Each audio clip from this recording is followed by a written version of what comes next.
સુરતના ડિંડોલી વિસ્તારમાં જાહેર રોડ પર દવાનો જથ્થો ફેંકી દેવાની ગંભીર ઘટના સામે આવી છે.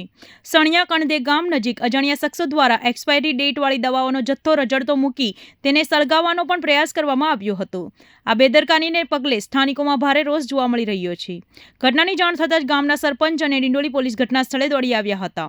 આરોગ્ય વિભાગને જાણ કરાતા મેડિકલ ઓફિસર ડોક્ટર અમરીશ પરીખે સ્થળ પર પહોંચી તપાસ હાથ ધરી હતી.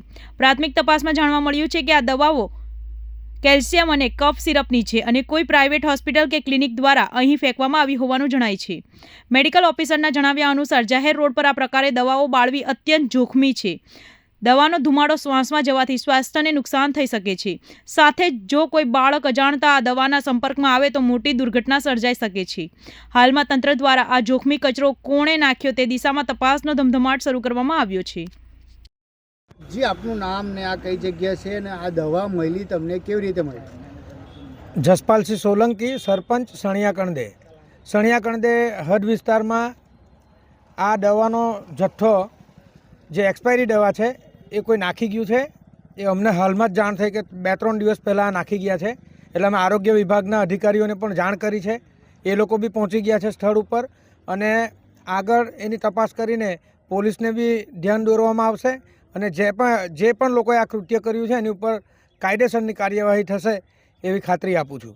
શું લાગે છે કેમ દવા ફેંકી દો? એક્સપાયરી છે, ક્યારનો એક્સપાયરી છે, કઈ idea? આરોગ્ય ડિપાર્ટમેન્ટના અધિકારીઓએ દવા ચેક કરતાં એમણે કીધું છે કે એક્સપાયરી ડેટની છે બધી દવાઓ. કોણ ફેંકી ગયો છે, કોઈ અંદાજા આવે છે આમાં? અત્યારે તો કંઈ જ ખબર નથી.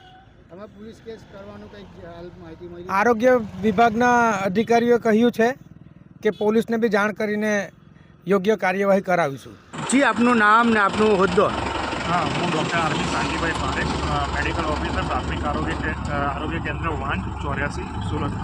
આ દવા નાશ કરવામાં આવ્યું છે, કોણ છે, કેવી લાગે છે તમને? આ શું દવા છે?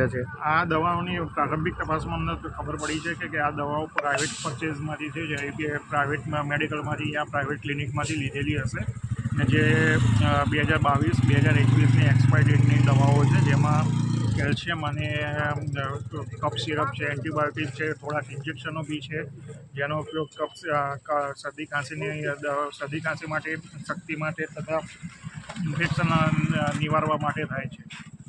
ખાસ કરીને આ જાહેર રોડ પર નષ્ટ કરવામાં આવ્યું છે, કેટલું હાનિકારક હોઈ શકે? આ દવા જે એક તો પહેલાં એ તો એક્સપાયર્ડ ડ્રગ છે, પ્લસ કે આ દવાના નાશથી જે ધુમાડો જાય છે જે આસપાસના રહેણાંક વિસ્તારમાં શ્વાસમાં લેવામાં આવે તો બાળકો તથા વૃદ્ધ વડીલોને બી નુકસાન થઈ શકે. આ ઉપરાંત અમુક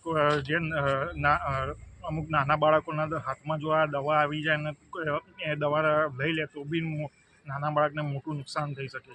આ રસ્તો છે, આમાંથી રોજ સ્કૂલમાંથી આવે જાય ને આ જ રસ્તો પર લોકો નાના બાળકો છે જે ટ્યુબ લઈને રમતા દેખાયા છે, શું કહેશો આમાં? હા, એટલે હા, અમને ઘણા બધા નાના બાળકો એ બધા દેખાયા છે, એટલે અમને તરત જેવી બાતમી મળી તો અમે એને તપાસ કરી, અમને પોલીસ સ્ટેશનમાં બી જાણ કરી છે અને અમારા સરપંચ સાહેબ છે બી એને જોવા માટે અને એની તપાસ કરવા માટે બી આવી ચૂક્યા છે.